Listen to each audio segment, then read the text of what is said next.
안녕하세요. 지성합니다의 박지성입니다. 반갑습니다.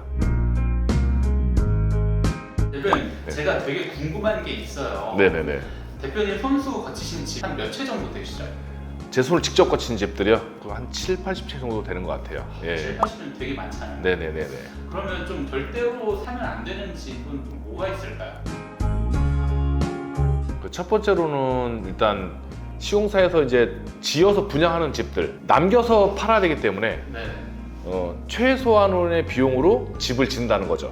대부분의 이제 그 건축주님들이 시공사에서 자기 가족을 위해서 직접 짓는 것들은 예.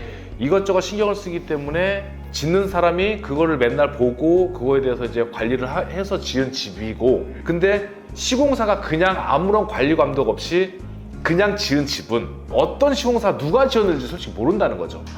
아파트 같은 경우에는 최소한 브랜드라도 있잖아요. 그 집을 지을 때는 어쨌거나 최소한으로 남겨야 되기 때문에 최대한으로 이제 그 비용을 적게 해서 지어야 된다는 거죠. 그러다 보면 아무래도 집에 대한 품질이, 내구성이 많이 떨어지는 경우가 굉장히 많고요. 그런 걸로 인한 또 문제나 이런 소송건들 굉장히 많아요.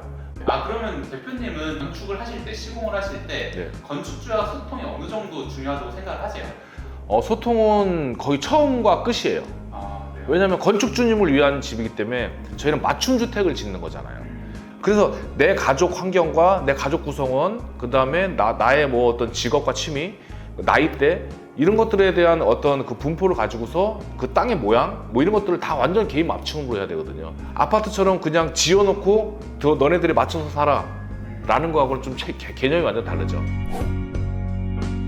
환경적인 걸 먼저 얘기하자면 주변에 이제 그 혐오 시설이 있는 데들은 좀 피해야죠. 예를 들면 옛날에 제가 서천에서 공사를 한 적이 있는데 그 앞에 정말 멀쩡한 주택이 있었는데요. 그거 반값에 뭐 1억에 그냥 팔겠다고 내놓은 집이 있어요. 그 살지도 않았대요.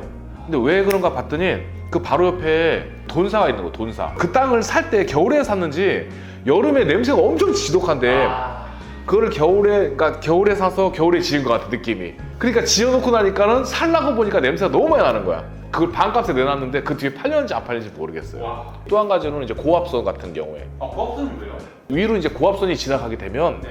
이 사람한테 굉장히 전자파가 굉장히 안 좋다고 그래서 그 지나가는 땅들은 딱 대부분이 잘 안 팔려요. 네, 근데 그걸 모르고서 사는 경우가 좀 많더라고요. 그리고 또 예를 들어서 뭐 시멘트 공장이라든가 장례식장이나 뭐 이렇게 뭐 화장터 그런 건 이제 이미지상 이제 좋지 않고 우리 집에 대한 가치나 대지에 대한 가치가 선호하지 않는 대지로 된다, 땅이 된다. 그런 거고, 시멘트 공장 같은 경우에는 그 가루들이나 이런 것들이 돌가루나 이런 시멘트 가루 이런 것도 석회분 같은 것들이 비가 오거나 뭐 하면 다 땅속 다 스미거든요. 그 환경에 아무래도 영향을 준다고 볼 수밖에 없죠. 세 번째는 뭐가 있어요? 기반 시설이 어떻게 되어 있는지를 봐야 돼요. 그러니까 거기에 이제 수도가 이제 우리 집에 쓸 수 있는 상황인 건지, 오배수가 나갈 수 있는 그 시설이 되어 있는 건지 이런 것들을 다 봐야 되는데, 수도가 안 들어온 데들은 문제가 여러 가지가 있어요. 일단 첫 번째로는 그 수도 계량기를 다는 거는 돈이 얼마 안 들어가거든요. 근데 지하수는 팠다면 8,900이에요. 물값으로. 예. 지하수는요, 식수로 쓰기가 되게 곤란해요. 정수기 필터를 계속 깔아줘야 돼요. 감당이 안 돼요, 감당이. 또 한 가지는 뭐냐면은 가뭄이 되면은 지하수가 안 나와요. 그러면은 살수차 부르든가 어디서 물동이 길러와야 돼.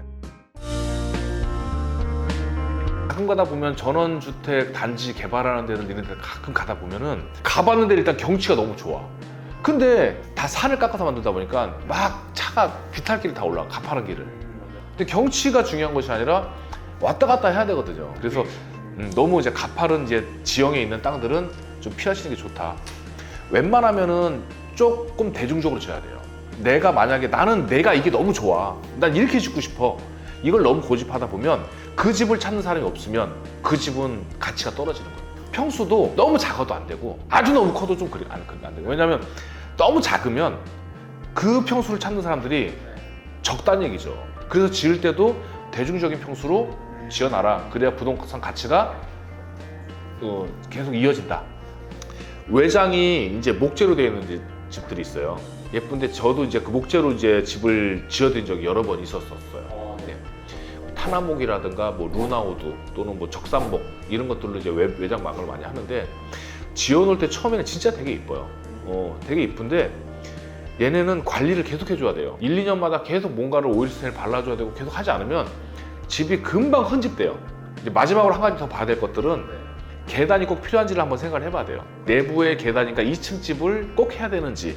왜냐면은 나이가 들고 이런다라고 하면은 이제 아무래도 이제 다리가 불편하고 힘들어서 2층 올라다니기 힘드시거든요. 그 다음에 또 한 가지로는 주차장이 무조건 잘 돼 있어야 돼요. 주차를 최소한 뭐 2대 이상은 잘 해놓을 수 있어야 돼요. 왜냐면은 대부분 전원주택들은 걸어서 마트 갈 만한 데가 거의 없어요. 무조건 차를 타고 왔다 갔다 해야 되는데 만약에 찾을 데가 잘 없어갖고서 주변하고 또 뭐 시비거리가 생긴다. 그럼 진짜 살기 힘들어지죠. 그래서 2대 정도의 어떤 주차장 공간이 있어야 사는데 불편함이 없다. 그 정도까지는 이제 얘기를 할 수가 있겠네요. 예. 예. 오늘은 절대 사면 안 되는 전원주택에 대해서 이제 얘기를 나눠봤습니다. 앞으로 많이 사랑해 주시고 구독과 좋아요 부탁드리겠습니다. 감사합니다.